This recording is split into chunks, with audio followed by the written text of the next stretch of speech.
Bueno, ya está en las librerías el libro del Partido Comunista Bajo la Dictadura, Resistencia, Represión y Exilio, 1973-1985.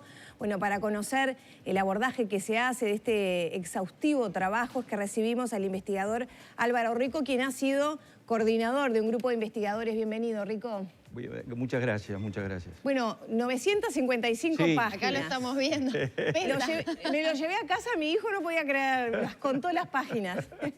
Desalienta para tu hijo leerlo quizás, ¿no? Pero bueno, muy interesante el trabajo de recomposición, de exposición de documentos. Me parece que está bueno contar un poco qué impulsó este estudio, que quizás no había un trabajo, ¿no?, unificado tan profundo sobre el rol del Partido Comunista, y también, bueno, quiénes participaron de este trabajo. Bien. Este trabajo es un trabajo que aporta a otros que ya se han realizado o sobre los cuales se viene trabajando.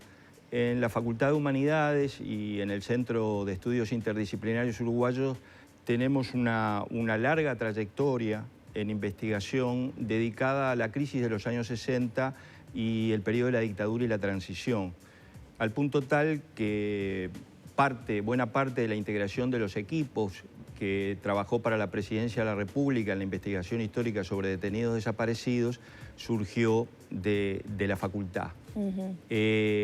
Justamente ese trabajo nos permitió a nosotros una recopilación importante de documentación. Recuerdan ustedes que en función de toda la situación de la transición y luego ley de caducidad mediante, el acceso a los archivos prácticamente estaba vedado para las investigaciones, aparte del tema de la justicia. Y a partir del 2005 esa posibilidad por decisión presidencial se abrió, y en ese sentido nosotros trabajamos en esta dirección y luego la continuamos en la Universidad de la República, una vez que concluyó ese trabajo para la presidencia. Este trabajo es un trabajo de historia reciente, de historia política más particularmente, centrado en un actor fundamental en el periodo de la predictadura y clave para explicar el periodo de la dictadura y sobre todo la resistencia a la dictadura, y sobre el cual no hubo una producción bibliográfica o una literatura testimonial muy abundante durante todos estos años.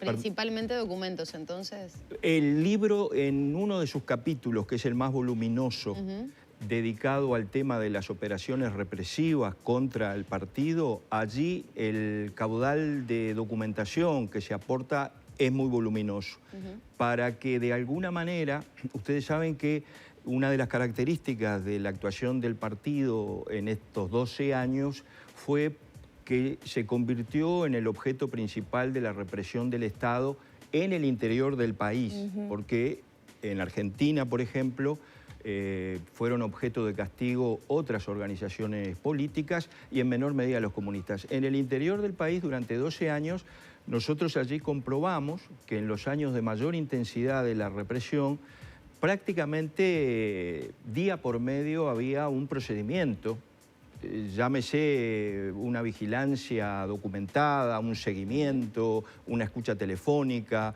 un arresto, una prisión, una tortura, y combinado esta situación de los procedimientos rutinarios con operativos a gran escala de cientos de personas. El caso de la Operación Morgan, que es más conocida, en 1975, tuvo por encima de 300, 400 presos en todo su despliegue. Podríamos mencionar también los operativos de La Tablada, los vagones y otros. Ahora, Rico, usted y los autores en general del libro mencionan que las desapariciones, asesinatos y torturas se sustentaron en la existencia de una ideología anticomunista de odio hacia el otro connacional, un ejercicio continuado de violencia simbólica que estigmatizaba a los afiliados y simpatizantes con ese partido. ¿Eso se desprende de cada uno de estos documentos, de la información que van recabando para hacer, en definitiva, esta evaluación? La evaluación tiene que ver con intentar analizar no solamente la violencia física, la directa ejercida contra los cuerpos o la psicología de las personas, sino también la llamada violencia simbólica a través de la caracterización del otro, la estigmatización del otro, la exclusión de los otros, en función de determinadas variables o valores. En este caso, la variable de exclusión era por ser comunistas. Por eso que la ideología anticomunista muchas veces antecedió a la dictadura, porque no es un rasgo exclusivo de la dictadura, estuvo presente en el sistema político.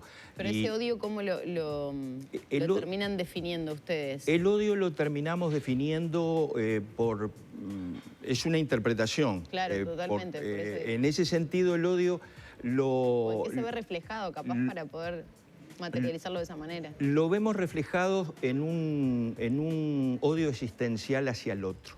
Si uno puede tener bronca, puede tener rechazo hacia una persona, puede odiar. Cuando ese odio adquiere los niveles que adquirió bajo esa ideología, porque el comunista representaba lo extranjero, porque el comunista representaba la resistencia, porque el comunista... Y porque eran miles de personas, 40, 50.000 personas, dice que estaban afiliadas al partido, aunque no todas figuran en las listas que ustedes también... Ahí está. Ese odio existencial, cuando transgrede el umbral de la existencia física del otro, y por lo tanto el tratamiento del otro, su cuerpo, es a partir de la tortura, del asesinato, de la desaparición forzada, ahí es que hablamos en los términos que tú leíste.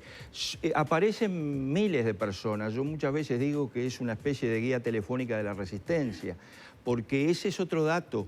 No solamente el carácter rutinario de la represión, sino también los cientos de personas que participaron en la resistencia a la dictadura.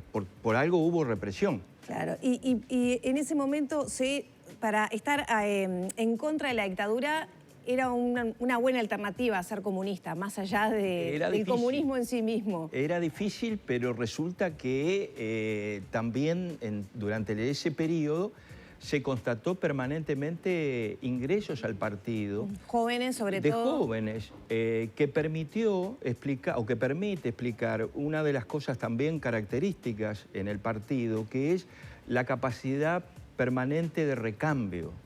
Cayeron, por ejemplo, 7 direcciones centrales en ese momento. Fueron sustituidas. Direcciones regionales, direcciones seccionales. Es decir, si no hubiese existido ese flujo permanente de afiliados, aún en las duras condiciones de la dictadura, que implicaba afiliarse al partido, por lo menos ir detenido, no se explicaría la continuidad que tuvo la organización, las reestructuras que de la misma se procesaron y que el partido haya podido llegar a la etapa final de la dictadura, a la transición de la democracia, en un proceso llamado de autolegalización. No era una organización política testimonial, eliminada del escenario político nacional como pretendía la dictadura. Ahora, Rico, más allá que nos da insumos para entender un poco más la historia del país, porque de alguna manera hablamos de muchos años, de algunas décadas, ¿se puede traspolar eso que estaba sucediendo en aquel entonces a ciertas o determinadas situaciones que se presentan hoy, en la actualidad? No hablo de violaciones, ni de represión, ni mucho menos, pero sí esa especie de odio todavía ¿se permanece en la sociedad uruguaya? Nos hemos ocupado de no solamente reconstruir hacia el pasado, cosa muy necesaria porque hay muchos temas todavía por seguir investigando, este era uno, y seguramente habrá nuevos aportes, sino también nos preocupamos por ver el presente de la dictadura, para decirlo de alguna manera. Cuáles han sido los efectos de aquel periodo histórico tan excepcional que se han trasladado hacia la democracia y a nuestra sociedad en el presente, de alguna manera constituyendo parte del accionar del sistema político o parte de nuestros relacionamientos interpersonales, no siempre tolerantes y muchas veces violentos. En ese sentido hemos visto, por ejemplo, el fenómeno de la prisión masiva y prolongada, cuando bajo la dictadura se denunciaba a Uruguay como el país con mayor cantidad de presos políticos en el mundo según la población, sigue siendo una constante en dictadura y en democracia. Si hoy tenemos en el entorno de los 14.000, o sea que el tema prisión masiva y población juvenil está en la larga duración de nuestro país. la necesidad de presentificar permanentemente la dictadura para generar interpretaciones en el presente, determinadas acciones, determinadas conductas, determinadas protestas que en el presente se pueden realizar. El discurso político se encarga de retrotraerlas imaginariamente hacia los años 60 y 70 para decir: esa historia ya la vimos, esa película ya la vimos, sabemos lo que sucede. Es decir, actúa como un discurso de disciplinamiento en función de trasladar el pasado al presente. Y desde el punto de vista del odio, desde el punto de vista de la desaparición, nosotros hemos analizado algunas características que tiene hoy día la desaparición, sobre todo de mujeres, en los casos de femicidio, y cómo el delito o el crimen de la desaparición forzada se trasladó del ejecutor estatal, cuya responsabilidad fue evidente en el periodo de la dictadura, a sectores de la sociedad, no solamente a sectores criminales, que también lo practican. Hemos visto quema de cuerpos, enterramientos NN en sitios como vendetas, sino también hacia las mujeres, porque muchos de los crímenes, de los femicidios, se han continuado con el intento de desaparecer el cuerpo por un tiempo.